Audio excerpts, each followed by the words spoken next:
Coming up on State of Events, find out the opinions of a group of students on campus on the upcoming primary elections. And one of our team members shares her experience on crossing the Mexican border. State of Events starts now.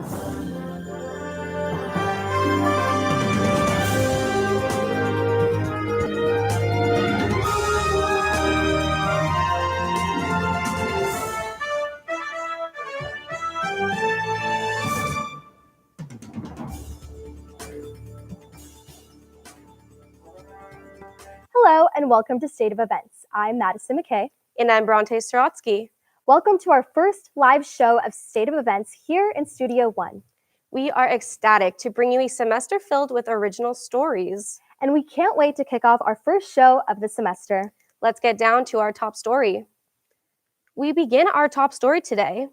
The suspect in a hit and run that killed a 12-year-old in Castro Valley surrendered to authorities this morning. Authorities say the man walked into a California Highway Patrol office just after 8 a.m. to surrender. The deadly collision was reported around 4 p.m. Monday in the area of Crow Canyon and Manta Road, just off the I-580. Authorities identified the victim as 12-year-old Lana Carlos. Carlos was walking with her sister in a crosswalk when they were hit. The man struck the girl and fled the scene. The CHP will hold a news conference to give an update this morning. Also, McClemmons High School in Oakland will remain closed all week and possibly next week. School officials are trying to determine whether the school is safe from a toxic chemical that was discovered on school grounds. The school has been closed since last Thursday when a known cancer-causing chemical was found in the groundwater under the school.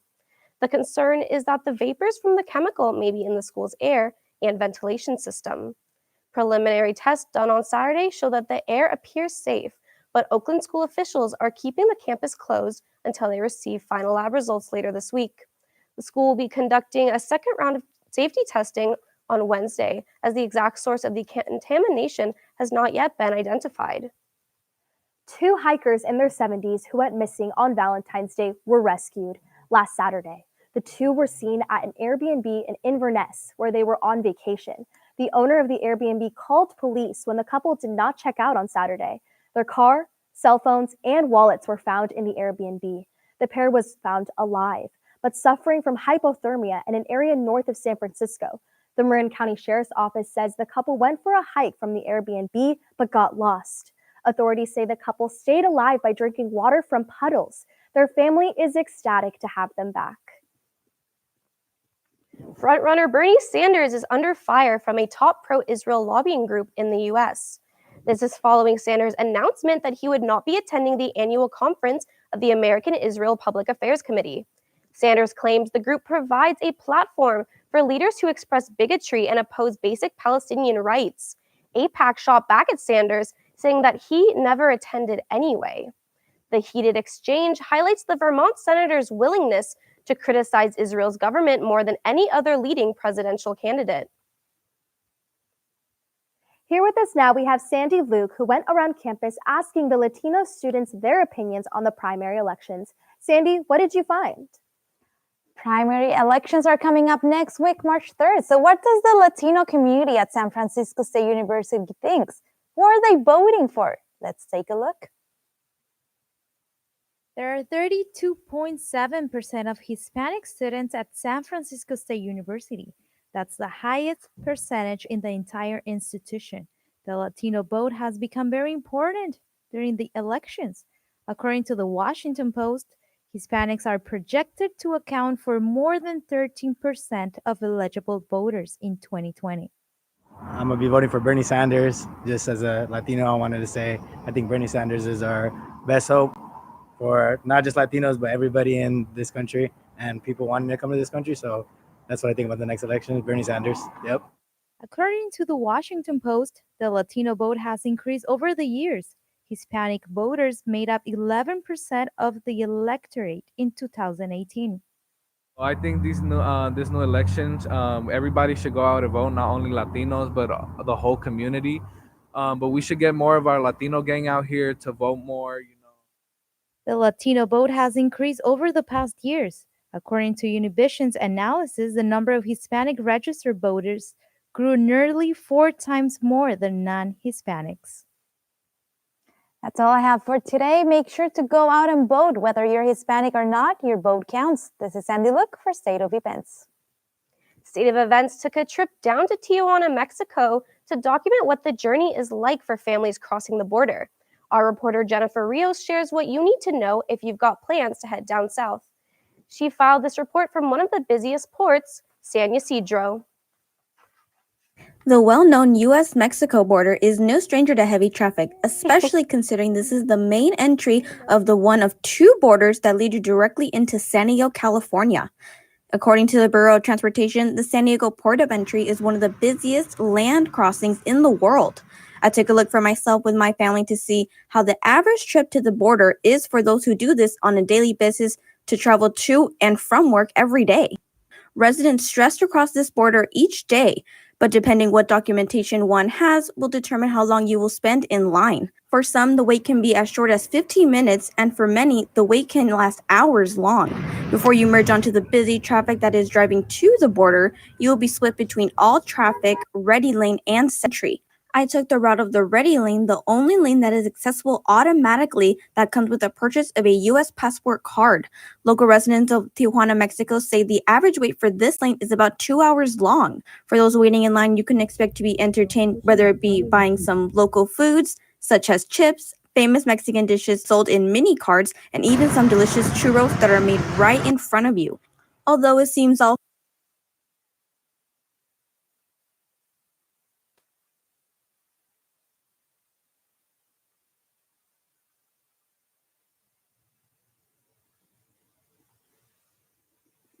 Ready whenever. Coming up on State of Events, find out how the coronavirus is affecting travelers globally. And then, On campus, students took part in a simple way to save lives.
We come to the Y because it offers the tools for my child to grow, both physically and mentally. He grows alongside a community to prepare for the future. But he's not the only one.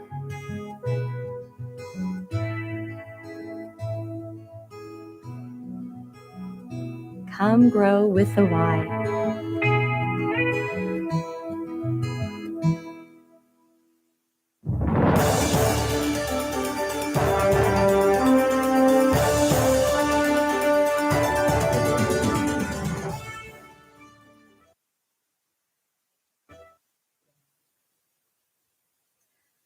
welcome back to State of Events. And now for some national and global news.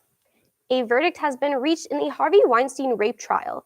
The disgraced former Hollywood producer was found guilty on 2 counts on criminal sexual act assault and rape in the 3rd degree. He's been found not guilty on 2 of his most serious charges, predatory sexual assault and rape in the 1st degree. The judge remanded Weinstein into custody without bail. The outcome of this trial is seen as a landmark in the Me Too movement, which got its mainstream awareness after allegations were first reported against the former producer. Within the last few weeks, the coronavirus death toll has been raised to 2,663. However, the consumer ecosystem is also being impacted by the virus. Passengers all over the U.S. have been grounded for weeks. Although not directly infected by the virus itself, Passengers, airlines, and global businesses alike are paying the price economically. This domino effect from falling stocks to passengers fearing to fly and empty airports is resulting in a global disruption. The International Air Transport Association says the outbreak could reduce global airline revenue by $29 billion this year. A New Jersey teen, Madison Delaney, was left traumatized after using the bathroom at a Barnes & Noble bookstore. She noticed there was a camera peeking out from underneath the stall. In her moment of fear, she instantly texted her mom, who was waiting for her outside. Madison's mom then told employees about the camera, who, upon entering the bathroom, found a man standing in the stall next to Madison's, holding a GoPro camera. The University of Southern California says, as of last Thursday, families with an annual income of $80,000 or less are able to attend the university tuition-free. Additionally, owning a home will no longer be taken into account when determining students' financial need. This change is not without limitations, as transfer students will not be eligible for the waived tuition. These changes are set to start as early as this fall. People of diverse heritage are more likely to die of leukemia and other blood cancers because there is a shortage of ethnic and multi-ethnic donors on national registries. Find out what this organization is doing on college campuses to try and put an end to this. I went to Malcolm X Plaza to get this story. In America, it's hard enough to find a stem cell donor. For people of color, it's nearly impossible. A patient's ethnic background is important in predicting the likelihood of finding a match. Some ethnic groups have more complex tissue types than others. So, a person's best chance of finding a donor may be with someone of the same ethnic background. The problem is there's a disparity among ethnicities' likelihood of finding a match. People with white ethnic backgrounds have a 77% chance of finding a match. For people with African American ethnic backgrounds, that number drops to 23%. That's why Be the Match hosts stem cell donor registration drives on college campuses. I think college campus brings more diversity, especially one like SF State, where it's a very diverse campus. I want like a more diverse group to pick from, just in case there is a person who isn't white who needs something like that. Yeah, so I'm half Hispanic, half white, so I was like, oh, okay, yeah, I'll totally donate. In my sorority, we personally do have a sister that has something involved with the bone marrow in her family. So then it's kind of big, and we just kind of were like, you know what, let's do it. It means something to someone. Prospective donors simply register online, swab each cheek, and eventually find their match. Registering for the drive is quick and painless. A few seconds of your life can give someone a second chance at theirs. In San Francisco, I'm Bronte Sorotsky for State of Events. It's official. The San Francisco Bay Area has not seen rain in nearly 25 days. Drew Patterson, a meteorologist at the National Weather Service Bay Area, says the last time there was absolutely no rain in February was in 1864. Should Bay Area residents be worried about this ongoing dry spell? Eddie Wehan has our Bay Area forecast. Good morning, everyone. It looks like Carl the Fog just walks the runway and sweeps the bay as he pleases. As you take a look from the weather overnight, we had clear skies. The sun came out this morning to slay, so there are no excuses to stay indoors and not enjoy a beautiful day in the sun. Here's the map brought to you by the National Weather Service. As you can see, we did have clear skies, and now throughout the week, we are going to have about high 60s, mid 50s, and it's going to be a pretty nice week to just enjoy the weather. So go out to Dolores and have some fun. Throughout the week, we are still going to see those high 60s, so it's not going to be that cold, with wind speeds ranging about 10 to 15 miles per hour for next week as we do see the rain. I'm Eduardo Wijon. That's your quick minute weather update, State of Events. Coming up on State of Events, a touching memorial held for Kobe Bryant, and find out some fun things happening around the Bay this weekend.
When it's time to choose healthcare for your teen, you want the best.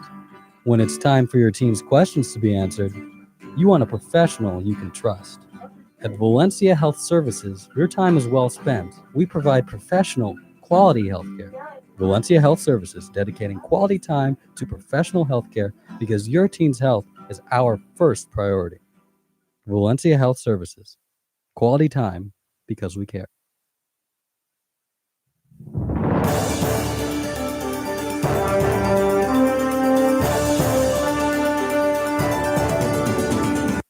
A huge moment of grief swept over Staples Center early yesterday morning as Vanessa Bryant took the stage at the celebration of life for Kobe and Gianna. Gigi would have most likely become the best player in the WNBA. She would have made a huge difference.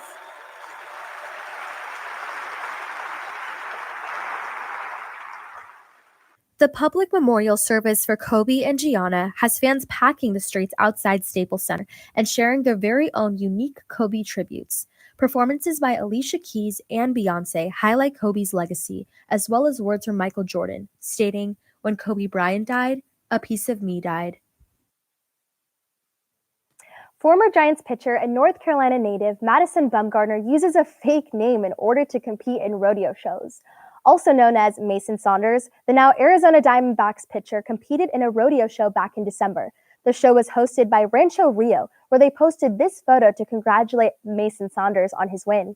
Facebook users and State of Events viewers alike can clearly see this is in fact the pitcher that led the Giants to the World Series back in 2014. A former U.S. Marine broke the world record for planking this week. Jordan held a plank position for 8 hours, 15 minutes, and 15 seconds. He broke the previous world record, which was held by a man in China, for 8 hours, 1 minute, and 1 second. Hood started planking in 2011 and would train for hours every day.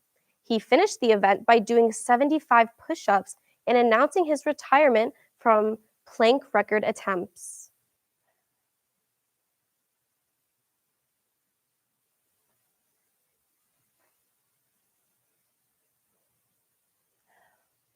Ryan Newman goes airborne during the last lap at the Daytona 500, as his own teammate accidentally causes him to hit the wall, land upside down, and ultimately cause his car to burst into flames. In what only can be described as a miracle, Newman says he suffered a head injury in his crash, but was fortunate enough to avoid any internal organ damage or broken bones. Our entertainment correspondent, Natasha, has some cool info on things happening this weekend. Natasha, what's going on in the Bay? Thanks, Bronte. For this first edition of What's Up Bay Area, I'll be giving you the deets about some cool and affordable events happening this weekend in the Bay. So if you like boba, museums, and alcohol specials, well, then you're in luck. This weekend, not one, not two, but 3 museums will have free admission for Bay Area residents. Bay Area museums, both the Legion of Honor and the DeYoung Museum are offering free general admission for Bay Area residents this Saturday from 9:30 a.m. to 5:15 p.m. All you have to do is bring a valid photo ID or a postmarked envelope bearing your home address. And yes, it's really just that easy. Now, if you're specifically a San Francisco resident, you get an extra perk. The neighborhoods of the Castro, Forest Hill, Glen Park, Noe Valley, Park Merced, Parkside, St. Francis Wood, and the Sunset all get free general admission this weekend to the Cal Academy of Sciences. All you need is proof that you live in one of those neighborhoods and you're all set. And these museums don't have free admission very often, so definitely take advantage of the deal while you can. Applebee's is known for their affordable drink specials, and this month it was their very popular $1 vodka strawberry lemonade. Sadly, this deal is coming to an end on Saturday, so you better buzz over to your local Applebee's before this deal runs out. And lastly, are you a boba addict? Are you always craving boba? Do you ever wish you could just sample flights of boba tea? Well, now those dreams can come true. $20 will get you into a super epic boba crawl this Saturday in Berkeley. You'll be able to sample 3 different drink flavors from 5 different shops, and those 15 drink samples are an equivalent to 3 regular-sized boba teas. So go outside, enjoy that beautiful Berkeley weather, and sip on some tasty boba tea. And that's all I have for this edition of What's Up Bay Area. Back to you guys at the desk. To stay updated with all the stories we are working on, be sure to follow us on all of our social media accounts and visit our website at stateofevents.net. I'm Madison McKay. And I'm Bronte Sorotsky. See you guys next week.